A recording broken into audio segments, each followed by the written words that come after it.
तो इस प्रश्न में आपसे पूछ रहे हैं अभी हाल ही में international transgender day of visibility ये कब मनाया गया, तो आंसर होगा 31 मार्च को। सो हेलो गाइस, तो ये आपके करंट अफेयर्स की रिवीजन वाली क्लास है। इसमें हम लोग daily top 30 important current affairs के क्वेश्चंस का क्विक रिवीजन करते हैं।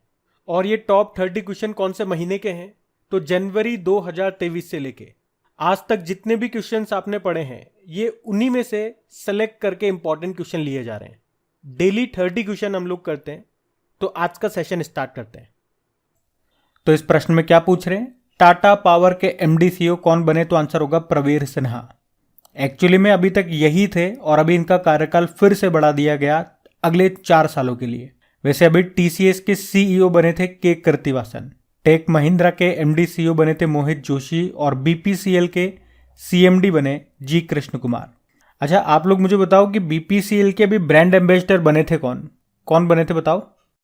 अगला प्रश्न है 100% विद्युतीकृत रेलवे नेटवर्क वाला भारत का पहला राज्य कौन सा बन गया, तो आंसर होगा हरियाणा। तो अभी भारतीय रेलवे ने हरियाणा में रेलवे नेटवर्क का 100% इलेक्ट्रिफिकेशन पूरा कर लिया है और ऐसा करने वाला ये पहला राज्य भी हो गया है हरियाणा। और आपको पता है रेलवे के 2 लक्ष्य थे कि 2023 तक उसे पूरी तरह से भारत में इलेक्ट्रीफाइड होना है, विद्युतीकृत होना है। और दूसरा लक्ष्य क्या है, जीरो कार्बन एमिशन का लक्ष्य है 2030 का। और जीरो कार्बन एमिशन या कार्बन न्यूट्रल होने का लक्ष्य भारत का कब का है, भारत का 2070 का है। और रेलवे की बात करेंगे तो 2030 का है। फिर बताओ किस बैंक ने भारत की पहली पॉकेट साइज स्वाइप मशीन जिसका नाम है माइक्रोपेस को लॉन्च किया, तो आंसर होगा एक्सिस बैंक। देखो एक्सिस बैंक की बात करें तो इसका हेडक्वार्टर मुंबई में है, एमडी सीईओ अमिताभ चौधरी हैं और टैगलाइन होती है बढ़ती का नाम जिंदगी। फिर आपसे पूछ रहे हैं अंतर्राष्ट्रीय मुक्केबाजी संघ के उपाध्यक्ष बने कौन, अजय सिंह। और मुक्केबाजी से 4 महिलाओं के नाम हमने पढ़े थे, 4 महिला खिलाड़ियों के नाम, क्योंकि अभी महिला मुक्केबाजी चैंपियनशिप जो भारत में हुई थी उसमें इन्होंने गोल्ड जीता। कौन कौन है वो 4 प्लेयर, लवलीना बोरगोहेन, निखत जरीन, स्वीटी बुर्रा और नीतू घनघस। और अगर मैं आपसे पूछूं कि हॉकी इंडिया के अध्यक्ष कौन है, तो आंसर होगा दिलीप तिर्की। आप मुझे बताओ कि अभी मेंस हॉकी टीम के जो कोच बने थे, इस साल नए बने थे, उनका नाम क्या है। मैंने आपको कई बार बताया और ये बोला ये प्रश्न इंपॉर्टेंट हो गया क्योंकि अभी जब से एशियन गेम्स में हमारी मेंस हॉकी टीम जीती है तब से हॉकी से संबंधित जो भी प्रश्न है वो सारे इंपॉर्टेंट है। और अभी तो किसी एक एग्जाम में ये प्रश्न पूछा भी गया था कि कोच का नाम क्या है, तो आप बताओ। अगला प्रश्न है चिराग शेट्टी और किसने स्विस ओपन 2023 में युगल खिताब जीता, तो आंसर होगा भाई 2 ही तो जोड़ी फेमस है, चिराग शेट्टी और सात्विक साईराज रंकीरेड्डी की। अभी एशियन गेम्स में इन्होंने तो गोल्ड जीता था। फिर आपसे पूछ रहे हैं अभी किस राज्य के मुख्यमंत्री ने पथ श्री रास्ता श्री परियोजना शुरू की, तो आंसर होगा पश्चिम बंगाल। फिर आपसे पूछ रहे हैं नाटो का 31वां सदस्य देश बन गया, फिनलैंड बन गया। नाटो मतलब नॉर्थ अटलांटिक ट्रीटी ऑर्गेनाइजेशन, इसका मुख्यालय आपको मिलेगा ब्रसेल बेल्जियम में। और यहाँ पे फिनलैंड की बात करेंगे तो इसकी कैपिटल होती है हेलसिंकी। करेंसी तो यूरो है ही सही। और अभी जो हैप्पीनेस इंडेक्स आया था उसमें भारत 126 नंबर पे था और टॉप पे फिनलैंड था। फिर बताइए बिहार खादी हस्तशिल्प और हैंडलूम का ब्रांड एम्बेसडर किसे बनाया गया, तो आंसर होगा मैथिली ठाकुर को। ये जो मैथिली ठाकुर है ना, ये कौन है, ये बिहार की लोक गायिका है, फोक सिंगर है। और इन्हीं को अभी बिहार राज्य खादी ग्रामोद्योग बोर्ड ने उन्हें बिहार खादी के लिए ब्रांड एम्बेसडर बनाया, ये याद रखना। फिर बताओ कि why can't elephant be red, इस बुक को किसने लिखा है, वाणी त्रिपाठी ने लिखा है। अच्छा, एलिफेंट से 2 प्रश्न मैं आपसे पूछूंगा। एक तो सिंपल सा है, ये एलिफेंट डे हाथी दिवस हम कब मनाते हैं, ये तो आप बता ही दोगे, जिस दिन अंतर्राष्ट्रीय युवा दिवस होता है। और दूसरा प्रश्न ये पूछ रहा हूं कि अभी जो 2023 में ऑस्कर दिए गए थे उसमें एक भारतीय डॉक्यूमेंट्री थी जिसे बेस्ट डॉक्यूमेंट्री का अवार्ड मिला था, उस डॉक्यूमेंट्री का नाम क्या है, ये है मेरा प्रश्न आपसे। फिर आपसे पूछ रहे हैं कि विश्व ऑटिज्म जागरूकता दिवस कब मनाया गया, तो आंसर होगा 2 अप्रैल को। अच्छा, ऑटिज्म क्या होता है, तो ये मस्तिष्क के विकास के दौरान होने वाला एक विकार है जो व्यक्ति के सामाजिक व्यवहार और संपर्क को प्रभावित करता है। इससे जो प्रभावित व्यक्ति होता है वो सीमित और दोहराव युक्त व्यवहार करता है, मतलब किसी काम को एक ही बार बार दोहराता है। और इससे मिलता जुलता एक और दिन है ऑटिस्टिक प्राइड डे, वो हम 18 जून को मनाते हैं। फिर अगला प्रश्न है छत्तीसगढ़ हाईकोर्ट के नए चीफ जस्टिस कौन बने, रमेश सिन्हा बने। रमेश सिन्हा याद रखना, ये छत्तीसगढ़ हाईकोर्ट के नए चीफ जस्टिस बने हैं। और ये जो रश्मि शुक्ला नाम है ये इंपॉर्टेंट है, सशस्त्र सीमा बल की ये डायरेक्टर जनरल बनी है। फिर आपसे पूछ रहे हैं कि किसे लगातार दूसरे साल 2022 tree cities of the world के रूप में मान्यता दी गई, तो आंसर होगा मुंबई को। तो इस बार हैदराबाद शामिल नहीं है, ओनली मुंबई शामिल है, ये ध्यान रखना। और किसने शामिल किया, तो फूड एंड एग्रीकल्चर ऑर्गेनाइजेशन ने, जिसका हेडक्वार्टर कहाँ पर है, रोम इटली में है। और इसकी स्थापना होती है 16 अक्टूबर 1945 को, इसीलिए हम वर्ल्ड फूड डे 16 अक्टूबर को मनाते हैं। और इसी से संबंधित एक इम्पॉर्टेंट प्रश्न है कि अभी टाइम मैगजीन ने वर्ल्ड्स ग्रेटेस्ट प्लेसेस 2023 की सूची जारी की, जिसमें 2 भारतीय स्थानों को शामिल किया। एक उड़ीसा का मयूरभंज है, तो दूसरा लद्दाख है, ये भी ज़रूर याद रखना। फिर आपसे पूछ रहे हैं कि नासा के मून टू मार्स प्रोग्राम के पहले प्रमुख के रूप में किसे नियुक्त किया गया, तो आंसर होगा अमित क्षत्रिय को। अमित क्षत्रिय ये एक भारतीय अमेरिकी इंजीनियर है और इनको अभी मून टू मार्स प्रोग्राम के प्रथम प्रमुख के रूप में नियुक्त किया गया। वैसे भी नेशनल हेल्थ अथॉरिटी राष्ट्रीय स्वास्थ्य प्राधिकरण के अध्यक्ष बने प्रवीण शर्मा, और नागरिक विमानन महानिदेशालय यानी कि Directorate General of Civil Aviation के अध्यक्ष बने कौन, विक्रम देवदत्त। और अभी औषधि महानियंत्रक drug controller general of India बने थे डॉक्टर राजीव सिंह रघुवंशी, ये भी नाम न्यूज में थे, ध्यान रखना। फिर बताइए किसने मियामी ओपन 2023 का पहला खिताब जीता, तो आंसर होगा डैनियल मेदवेदेव। ये रशिया के टेनिस प्लेयर हैं डैनियल मेदवेदेव, और इन्होंने अपना पहला मियामी ओपन 2023 का खिताब जीता। फिर अगला प्रश्न है, अभी भारत और किस देश के बीच स्लाइनेक्स 2023 अभ्यास हुआ, तो ये स्लाइनेक्स श्रीलंका और भारत के बीच में होता है। SL मतलब श्रीलंका, IN मतलब इंडिया, और एक्सरसाइज तो एक्सरसाइज है ही सही। इस बार ये 10वां संस्करण था, कहाँ पे हुआ, श्रीलंका के कोलंबो में। और इसमें भारत की तरफ से INS किल्टन और INS सावित्री ने हिस्सा लिया, और एक चेतक हेलीकॉप्टर भी था और एक डॉर्नियर समुद्री गश्ती विमान भी था। वैसे श्रीलंका के साथ एक और एक्सरसाइज करते हैं हम, कौन सा, मित्र शक्ति। फिर अगला प्रश्न है, अभी अर्जुन पुरस्कार जीतने वाले पहले क्रिकेटर का निधन हो गया, नाम बताओ उनका। अच्छा प्रश्न है ये, सलीम दुर्रानी उनका नाम है।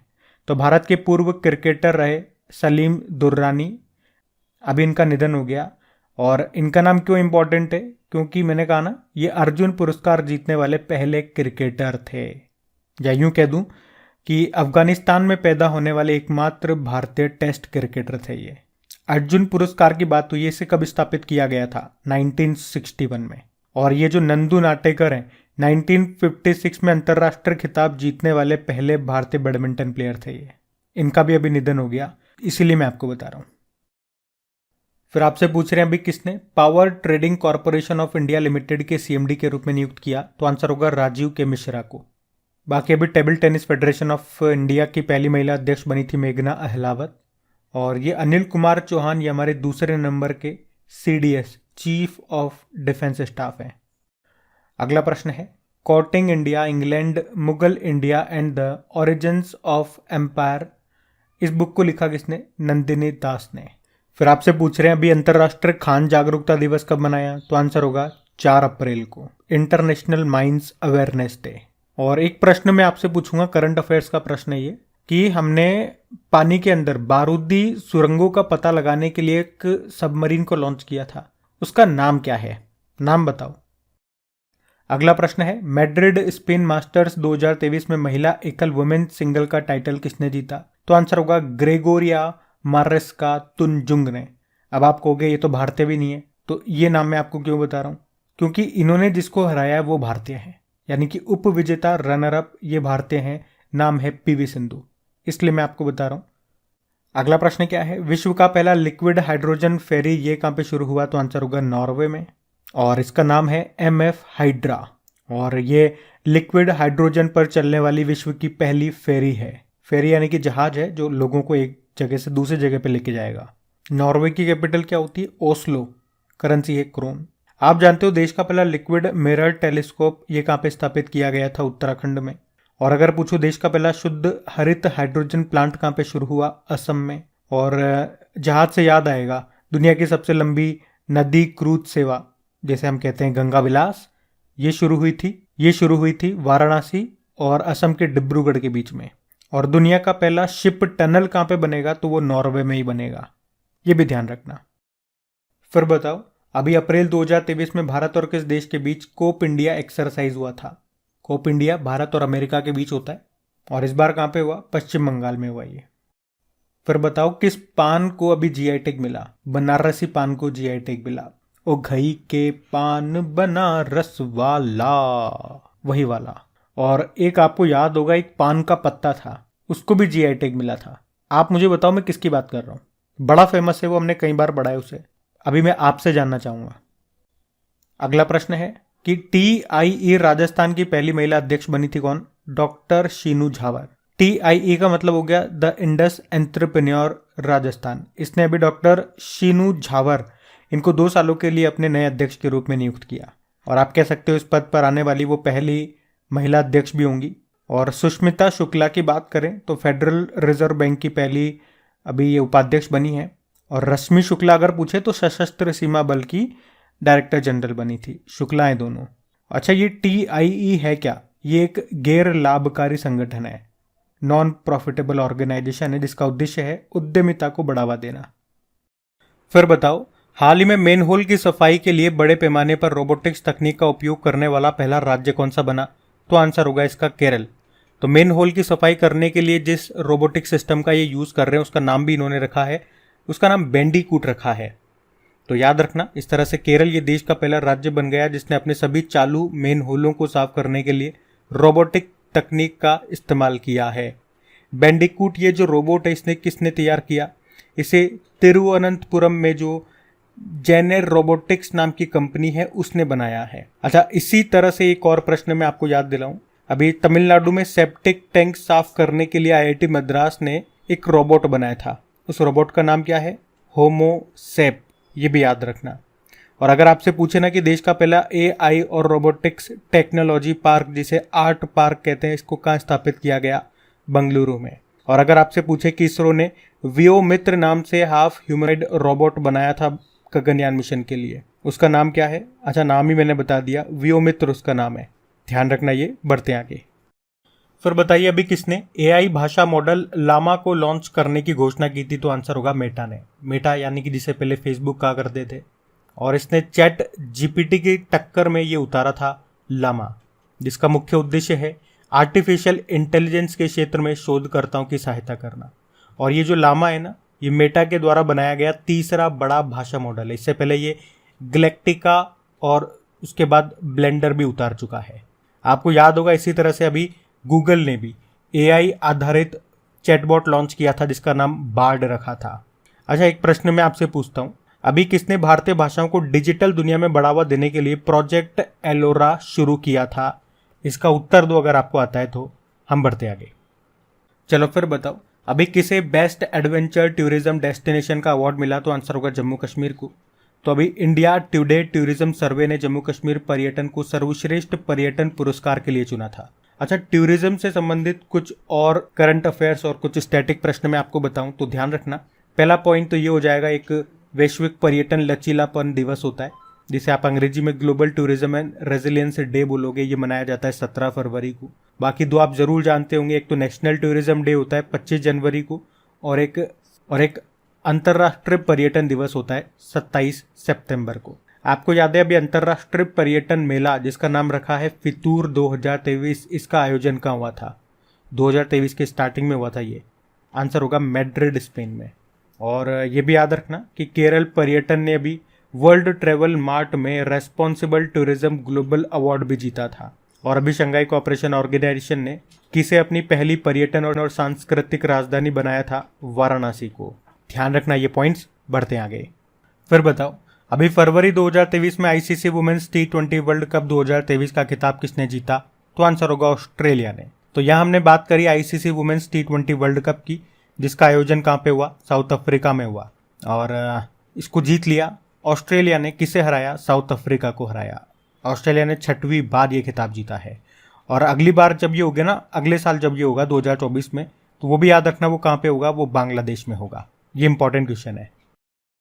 फिर बताओ अभी किसने 2023 का मार्कोनी पुरस्कार जीता? तो आंसर होगा हरि बालकृष्णन ने। तो कंप्यूटर वैज्ञानिक है ये हरि बालकृष्णन और इन्होंने ही 2023 का ये मार्कोनी पुरस्कार जीता है। और सज्जन जिंदल ये JSW स्टील के चेयरमैन है। अभी एंटरप्रेन्योर ऑफ द ईयर 2022 का खिताब इन्होंने जीता। डॉक्टर महेंद्र मिश्रा, अभी बांग्लादेश की कैपिटल ढाका में अंतर्राष्ट्रीय मातृभाषा पुरस्कार इन्होंने जीता। और अप्पा साहेब धर्माधिकारी महाराष्ट्र भूषण पुरस्कार मिला था इनको अभी। फिर बताओ, अभी राजस्थान में लक्खी मेले 2023 का आयोजन ये कहाँ पे किया गया? ये राजस्थान के सीकर जिले में होता है इसका आयोजन। और राजस्थान में याद रखना, एक मरु फेस्टिवल होता है और एक ऊंट फेस्टिवल होता है। तो मरु फेस्टिवल तो जैसलमेर में होता है और ऊंट फेस्टिवल ये बीकानेर में होता है। अब आप लोग मुझे कमेंट बॉक्स में टाइप करके बताओगे कि अंबुबाची का मेला ये कहाँ पे लगता है, कौन सी माता के मंदिर में इसका आयोजन किया जाता है। कई बार हम पढ़ चुके हैं, इंपॉर्टेंट है, बताओ अब आप।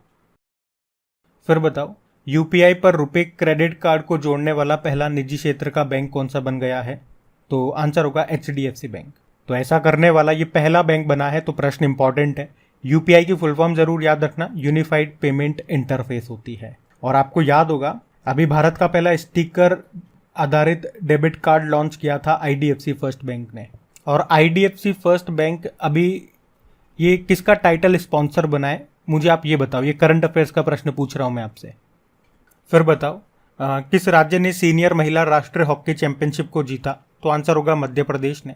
और ये जो चैंपियनशिप है ये हुई कहाँ पे थी? ये आंध्र प्रदेश के काकीनाडा में हुई थी, सीनियर वुमेन्स नेशनल चैंपियनशिप 2023। और इस बार ये इसका 13वां संस्करण था और इसको जीता है मध्य प्रदेश ने महाराष्ट्र को हरा करके। ये याद रखो बस। अभी फरवरी में ही रियल स्पोर्ट्स इंडिया के सहयोग से पर्यटन मंत्रालय ने पहली स्नो मैराथन का आयोजन ये कहाँ पे कराया? जम्मू में। जम्मू कश्मीर के लेफ्टिनेंट गवर्नर कौन है? मनोज सिन्हा है। देखो, जम्मू कश्मीर में आपको दुलहस्ती बांध मिलेगा और पूछे ये किस नदी पर है? तो चिनाब नदी पर है। और बगलीहारी डैम ये भी आपको यहीं मिलेगा, चिनाब नदी पर। लेकिन एक उरी डैम है, ये आपको झेलम नदी पे मिलेगा। अभी किस राज्य में पहली बार दैनिक अनुष्ठान करने के लिए राज्य में एक मंदिर में एक जीवित हाथी जैसा एक यांत्रिक हाथी देवता को समर्पित किया गया? तो आंसर होगा केरल। इतना सा मतलब है, जो भी यहाँ पे पूजा प्रतिष्ठा होती थी या जो भी काम हाथी से करवाए जाते थे, तो असली वाला हाथी नहीं लिया इन्होंने कहा कि जो हाथी है हम उससे परेशान कर रहे हैं, तो एक रोबोटिक टाइप का हाथी कर दिया, तो सारे काम उससे करवाए जाएंगे। आप जानते हो एक हाथी दिवस होता है, वर्ल्ड एलिफेंट डे। वो कब होता है? जब वर्ल्ड यूथ डे होता है, यानी कि 12 अगस्त को। आप जानते हो अभी देश का 33वां या फिर यूं कहूं उत्तर प्रदेश का दूसरा एलिफेंट रिजर्व कौन सा बन चुका है? तराई एलिफेंट रिजर्व बन चुका है। और अभी एशिया के सबसे लंबे दांत वाले हाथी का निधन हो गया, या यूं कहूं प्राकृतिक कारणों से उसकी मृत्यु हो गई। उसका नाम क्या है? उसका नाम भोगेश्वर था। ये भी ध्यान रखना।